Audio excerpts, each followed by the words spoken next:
Madaling araw na noon sa isang lumang terminal ng airport sa probinsya. Isang lugar na bihira nang gamitin matapos ilipat ang karamihan ng flight sa bagong gusali.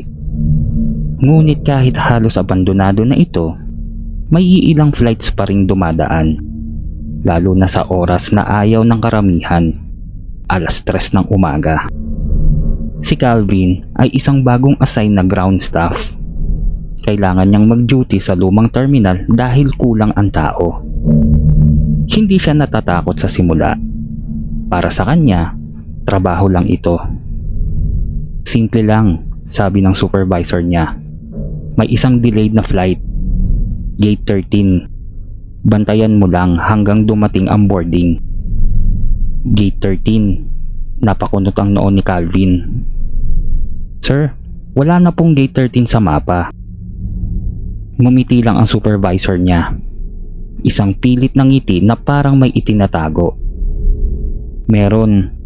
Lalabas yon kapag oras na. Pagdating ng 2:30 ng umaga, halos wala ng tao sa terminal.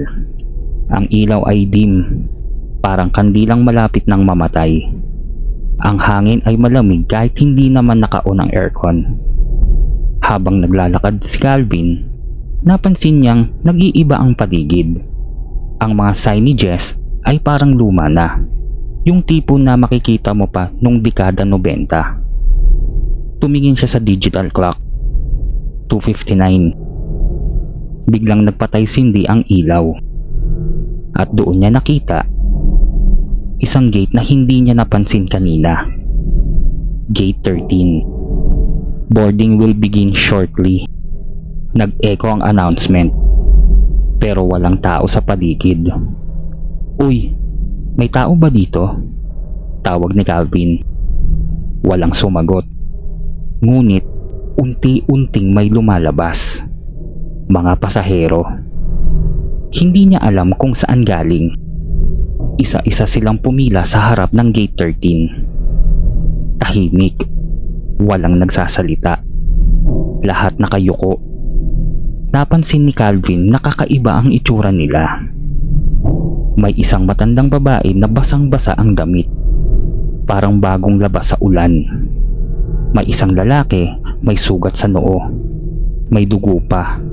At may isang bata na hawak ang sirang laruan. Umiiyak pero walang tunog. Kinabahan si Calvin. Sir, boarding pass po. Nanginginig niyang tanong. Inabot ng unang pasahero ang boarding pass. Nanlaki ang mata ni Calvin. Ang date sa ticket, 1997. Sunod-sunod ang mga pasahero. Lahat ng tickets nila ay lumang petsa. May 2003, may 1987. May iba pa na halos burado na ang tinta. Anong flight po ito? Tanong niya. Walang sumagot. Lahat sila nakatingin na sa kanya ngayon. Dahan-dahan, sabay-sabay. At doon niya nakita, wala silang mga mata. Napaatras si Calvin.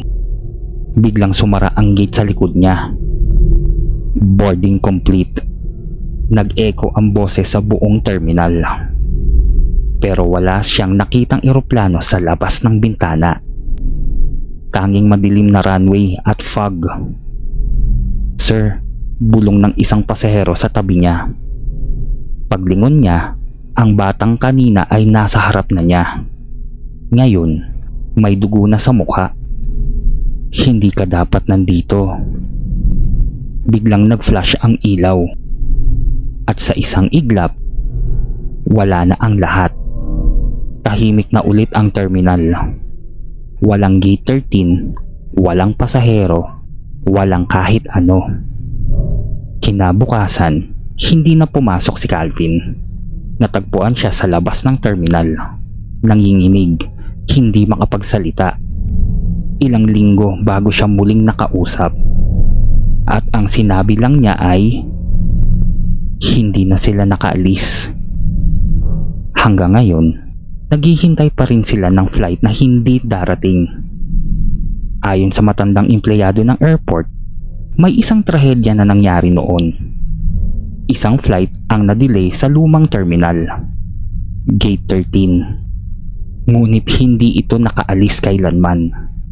Dahil bago pa man sila makasakay, nagkaroon ng aksidente sa runway. Walang nakaligtas. Simula noon, tuwing alas 3 ng umaga, may lumilitaw na Gate 13. At ang mga pasahero patuloy na pumipila. Naghihintay, umaasa na isang araw makakaalis din sila.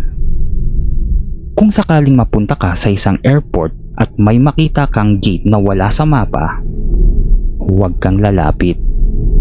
Lalo na kung ang boarding time ay alas 3 ng umaga.